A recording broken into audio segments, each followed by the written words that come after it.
Welcome back to another episode of your favorite podcast, Sippin the Dry, the podcast where I get to drink beer and talk with awesome people. Today, Better than that. Cheers. Ben brought us some Fat Tire. Absolutely. Cheers, sir. Ben Hunting, thank you. Thank you. Fat Tire, staple. Absolutely. Never. Just, it's a solid base. It is. It's good. You can use it for anything. Exactly. All right. You're our Farbank, Fishpond, Renzetti, Loon, Gamakatsu, Smith, Suncloud. I mean, blah, blah, blah. You carry it all, bud. I do. I carry a lot, but I think you have to. Yeah. I mean, they want you on the road, so they want you to actually make somewhat of a living. Yeah. So it's nice to have a diverse offering. You've been on the road for the last couple days now. You're headed home. We're kind of at the end of that, and there's light at the end. There's light at the end of the tunnel, exactly, buddy. I'm ready to get you home. Yeah. I mean, you've been with us since the beginning. You've been with Todd since the beginning. If I'm not mistaken, you're probably one of the first. I was probably reps the first rep that he communicated that with. we ever had. Yeah. That's so cool. And I kind of had you guys to myself for a while. Yeah. Yeah. I mean, and you helped us grow. I mean, God dang. Look at this place now. From seeing where we started in our little, I drove by that today. Did you really? I did, yeah. I think there's somebody else in there now. Yeah, it's a gun store. Is it really? Yeah. Huh. I wonder if he's doing just as well as we are. I hope so. Yeah, I hope so too. All right. Well, fly fishing obviously exploded during COVID, right? Absolutely. Is that something that's going to stick, you think, or? I think you'll have certain aspects of it stick. I think that like the movie A River Runs Through It, when it came out, it catapulted this industry to where it had never seen it before. Okay. COVID certainly got everyone outside, got everyone on waters. We saw a huge so I think it's going to stay in some regards, but you're going to see some kind of setback. Okay. But I think the people that got into fly fishing because of the national pandemic, I think that they're more involved to stay. That's awesome. Than the people that came in from the movie, right? Because they came in, Brad Pitt, good-looking guy, and now they've realized that they can't cast and they don't catch fish, and it wasn't fun. So wasn't as fun as they made it look on TV. No, it certainly wasn't. So no. So all right, we've hung out before, right? Oh, a couple times. Yeah, a few times. You're a pretty cool guy. So, you have stories, bud. I know you do.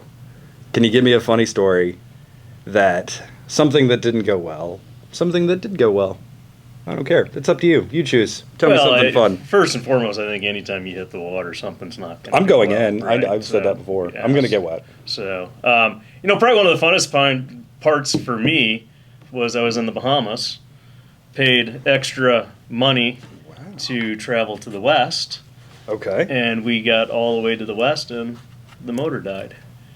Stop it. Nope. How far were you? Well, we were there for about 13 hours before someone else got to us. Oh, my gosh. So we fished one flat that day. Our guide just kept pulling us around. And did you catch fish? We did. We did, yeah. We caught fish. So it was a good day. But holy crap. It was long, and obviously we wanted more water. We wanted more food. But you know what? I guess if you're going to get kind of trapped, there's no better place to get trapped than on a flat. The tropics. Exactly. So, yeah. Oh, right. Being the excellent rep you are, what's coming new from some brands? I see you brought a pack with you here, Yeah, right? I've got the new Fishpond Elkhorn Lumbar pack here, which is brand new this year. This year. Not a ton of new product coming out in 2023. You'll probably see a robust 2024 with new product. I think manufacturers. Is that people catching up? Or? Yeah, they're letting people catch up, and quite frankly, they're probably catching up too. Yeah. So I've got the new Elkhorn Lumbar pack that retails at $99.99. So it's a great price point. Yeah. It's got 2 water bottle holders, beer holders. If you want to put a fat tire in there, you certainly could. It's got a perfect place. Does not come with the headgate tippet holder, but has a perfect place to hold that. Absolutely, yeah. These latches here can actually pop off really simple. You can stash a rain jack and an extra rod whatever you'd like. You've got attachment points here for hemos, pliers, all that stuff. external pocket. Little pocket, zip pocket up in front. For the guys that chew tobacco, maybe extra leaders, what so forth. Perfect spot for a tacky fly dock right there. Ooh. Obviously, which is owned by Fishpond too. You got your Hepalon points here, perfect for what I would say is a retractor, nippers, that type Zingers, of stuff. Yeah. Exactly.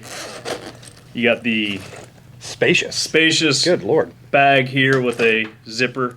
Oh, right there in the front. In the front, so that again, keep your licenses and stuff. License, wallet, keys, something that's a little bit more important. Yeah. Obviously, nice to have the grab handle here, and then as always, a place for the net. For the net. Exactly. Outstanding. So, out the door, $99.99. That is amazing. Yeah, it's a neat little bag. It's been well liked. Yeah. Actually, really well liked in Kentucky because of the Elkhorn River. Hey. How about that? I get it. Exactly. Those Kentucky boys, they know what they like. Exactly. Cheers. Cheers to the Kentucky boys. Park Bursa and our Orvis rep. I'm talking about Orvis with another rep here. That's all right. I like Park. He's a good guy. Yeah, I like him tell too. Him that, though. I won't. I absolutely won't. Hopefully he sees it. He's a good duck hunter too. Did you know that? I did know that. He's got a place in Kentucky, right? Yeah. Big piece of property. Oh my gosh. Yeah. He let me out there one time. Just once though. Well, you just go and poach it, right? Fair. Here's sorry, Park. Yeah. So, he heard that. I know he did. So I'll get a phone call as soon as he sees it. Oh, outstanding. I love starting stuff. At least, we're getting people communicating here on Sippin the Dry. We're getting people talking. God. Drink to that all day long. So.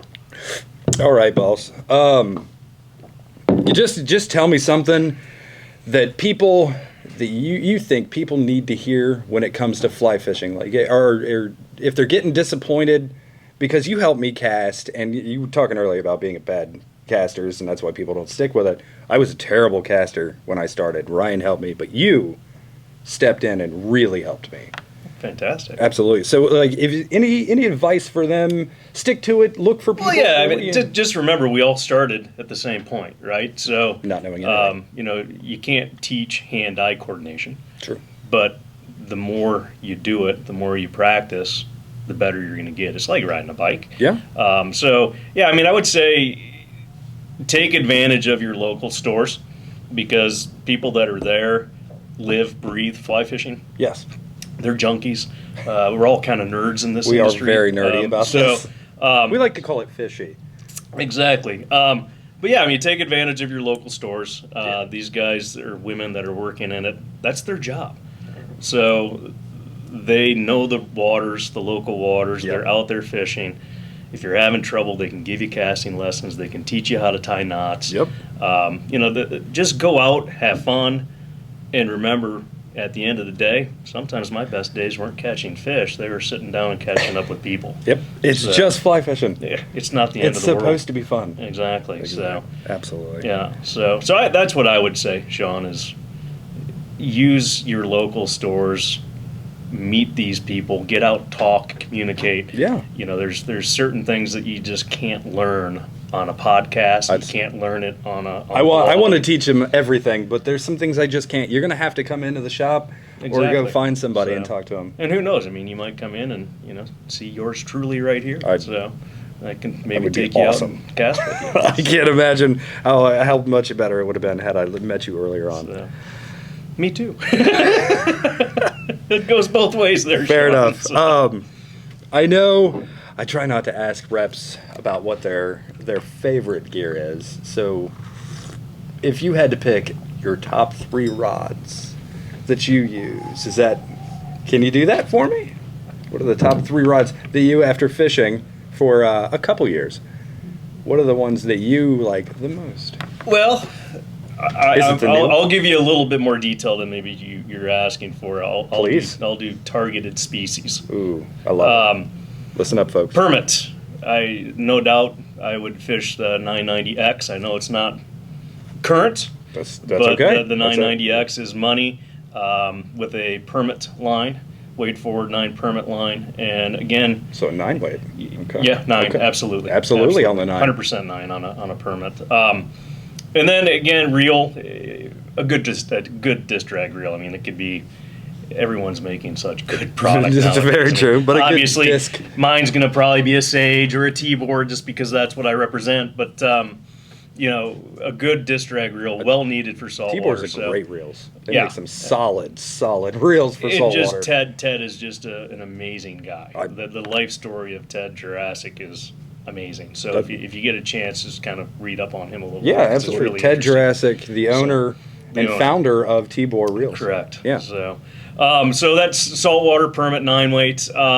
Trout, boy, there's a lot of good ones out there. There's a lot of good ones. I'm a slower action guy myself, so I probably would say a 590 Trout Okay. LL from Sage. That's a beautiful rod It too, is man. I'm telling you, that's a fantastic. good rod. And again, the line that I use is a technical trout. Absolutely. Yep. Again, you could use a gold, you could use scientific angler. I mean, there's so many good lines out there. But what Yes. I think most people don't understand as a consumer, you guys get it, but I think what most people don't understand as a consumer is how a fly line can manipulate a rod. Yes. And make it fantastic. It can change that rod or completely. make it horrible. Yes.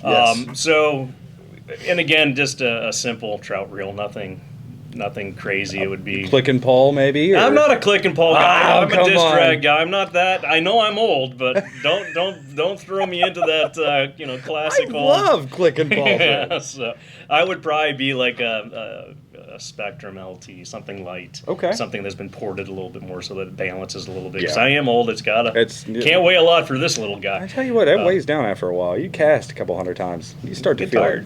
it. Yeah. And then, gosh, one other.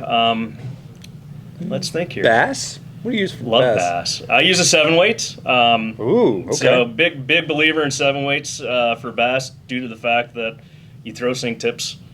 You're throwing large poppers with floating lines. So it's diverse. It can throw a sink tip. It can throw the floating line. Again, hit and miss in relationship to my favorite bass rod, but I would probably throw out maybe the payload from Sage. Sage payload. Yeah, the 789. Super stiff. It's fun. You can carp fish with it as well. Ooh, carp fish. So, and again, a line that most people don't use, and I do a lot for warm water bass, is the single-handed spay line. Real? Okay. It overloads it really quickly. Yeah. So you get back out there. Yeah, you just bang it out there quick. And Wow. as we say at the end of a good fishing day, put ice in your cocktail, not on your body, True. as we're drinking beer. Ice on the cocktail, not on your body. Cheers. Cheers, sir. That Yeah, was sir. great. I like that. Take that one home there. Ben, I hate to cut it short, but we got to get you back on the road. And I appreciate you coming in. Anytime, my man. Absolutely. Is there anything else? I hate to try to suck any little more, just a little bit. out of You asked a question earlier before we started the conversation, but you said, what advice could you give to some people? And I said, one of the neatest things that I have always told people is when you're on water and you're trout fishing per se, and you're walking up and down the river, look for spider webs. Spider webs. It catches the hatch from the night before, and it's going to tell you what to fish that day. So That's big brain right there. That's good Just stuff. take a look at what the fishery's giving you. Don't be in a hurry. Pick up the rocks. Flip rocks. Yep. Look yep. at the entomology and just go have fun. Get dirty. Yeah, look up. I know Seth was talking the last time he went out smallmouth. He was watching the swallows. They were diving down and they Eating were the insects? eating the insects Yeah. versus bugs on the water. So Well, it's funny that you say that because when I was fishing the Frying Pan River before I moved back to Michigan, we would always clean our fly from algae, just whacking it on the water. okay, Well, the swallow came down. holy crap, got it. We foul hooked it because we were cleaning it. And we were fighting that fish, and the fish is, the swallow is going straight up in the air. Talk about one of the most humiliating moments of my life. I can only imagine. Oh, I mean, everyone's looking at you. You just looked like a yeah, that guy exactly And that. Nobody let you live that down. No. No. Remember the time you Swallow caught a Man. bird? Swallow Man. That is a terrible, terrible nickname. That nickname requires some backstory. Oh no, we're gonna end it there. So. All right. Thank you again for Anytime, coming. man. Thanks for Absolutely. everything you This guys is great. do, and yeah, keep doing these podcasts. Absolutely. Thank you. Do you like it? You've been watching them? Yeah. I'm so proud of you. Yeah. God, So- we're going to get shirts. I'll send you a shirt. As soon as they come in, I will send you a shirt. You know, I need extra large petite. So- Large petite people. All of you that can hear, you got to go on YouTube and see Mr. Hunting. So, well, thank you, my man. Absolutely. Cheers to everyone, and thanks for watching. Yeah. Join us in the next episode of Sippin the Dry. I hope you learned something because I had fun, at least. Always. And until next time, tell someone you care because you never know what they're going through. Keep them lines tight, and I'll see you next week, y'all. Thank you. Cheers.